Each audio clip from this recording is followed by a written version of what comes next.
பாளையங்கோட்டை தியாகராஜ நகர் பகுதியில் அமைந்துள்ள railway gate அப்பகுதி மக்களின் முக்கிய போக்குவரத்திற்கு பாதையாக உள்ளது.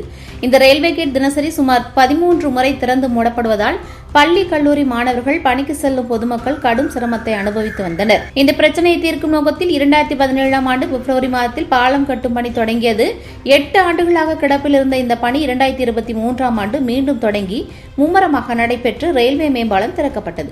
மேம்பாலம் கட்டப்பட்ட பின்னர் ரயில்வே கேட் மூடப்பட்டதால் பொதுமக்கள் அவதியடைந்தனர். 2024ஆம் ஆண்டு மே மாதம் மாவட்ட நிர்வாகத்தின் அனுமதி இல்லாமல் கேட் மூடப்பட்டது. இதனால் அந்த பகுதியில் உள்ள அன்பு நகர் மக்கள் ரயில்வே கேட்டை கடக்க முடியாமல் மிகுந்த சிரமம் அடைந்து வந்தனர்.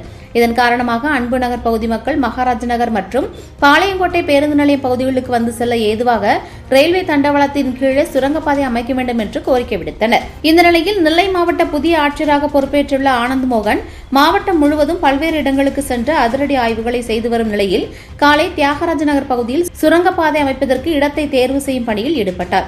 அப்போது நெடுஞ்சாலைத்துறை ரயில்வே துறை சார்ந்த அதிகாரிகளும் அங்கு வந்து ஆய்வு பணியில் ஈடுபட்டனர். அப்போது ஆட்சியரிடம் அன்பு நகர் பகுதி மக்கள் அந்த பகுதியில் விரைந்து ரயில்வே சுரங்கப்பாதை அமைத்து போக்குவரத்து நடைபெறுவதற்கு நடவடிக்கை எடுக்க வேண்டும் என்று கோரிக்கை விடுத்தனர்.